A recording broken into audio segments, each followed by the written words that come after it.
सद्गुरू श्री ब्रह्मचैतन्य महाराज गोंदवलेकर यांचं प्रवचन 6 नोव्हेंबर. भगवंताची कृपा.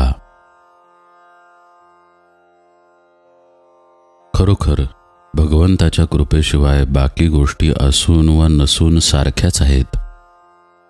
एखादी मुलगी लग्न होऊन सासरी गेली, तिथे सासू सासरा दीर नणंद जावा वगैरे सर्व लोकांशी तिचे चांगले आहे, पण नवऱ्याशी मात्र पटत नाही, तर तिला खरे सुख समाधान मिळणार नाही.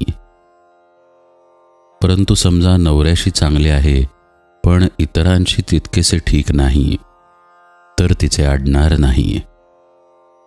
तसेच एखाद्याच्या आजारात पैसा, डॉक्टर, औषधे, माणसांची मदत वगैरे सर्व गोष्टी अनुकूल आहेत, पण भगवंताच्या कृपेचा हात नसेल तर सर्व व्यर्थ आहे.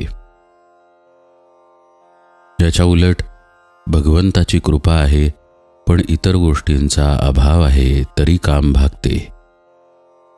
म्हणून सर्व बाबतीत भगवंताच्या कृपेची गरज आहे आणि ती मिळवण्याकरिता त्याचे स्मरण हाच एक मार्ग आहे. समजा एखादी कुरूप मुलगी आहे, पुष्कळ ठिकाणी तिला दाखवली पण ती नापसंत झाली. नंतर एकाने तिला पाहिली आणि एकदम पसंत आहे म्हणून सांगितले. ती पसंत झाली की सौभाग्याचे सर्व गुण जसे तिच्यामध्ये येतात, त्याचप्रमाणे ज्याच्यावर भगवंताची कृपा झाली त्याचे काम पूर्ण झाले. मग त्याने किती पाप आणि पुण्य केले आहे हे कोण पाहतो? भगवंताची कृपा सर्वांवर अर्थात आपल्यावरही आहेच. आपल्यावर कृपा आहे अशी आपली खात्री झाली की ती प्रगट होते. कृपा म्हणजे भगवंताशी एकरूपताच. मी पीन तर आईचेच दूध पीन असे म्हणून वासरू गाईला ढुसण्या मारते आणि गाय त्याला पाजते.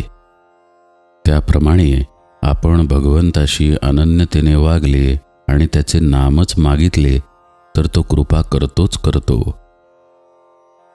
आपल्याला हव्या त्या गोष्टी देण्यामध्ये भगवंताची खरी कृपा नसून असेल त्या परिस्थितीमध्ये आपले समाधान टिकणे ही त्याची खरी कृपा होय. भगवंता तू माझ्यावर कृपा कर असे सांगणे म्हणजे मी कृपेला लायक नाही, त्या माझ्यावर तू कृपा कर असे म्हणण्यासारखेच आहे. जो लायक नाही त्याच्यावर कृपा कशी होईल?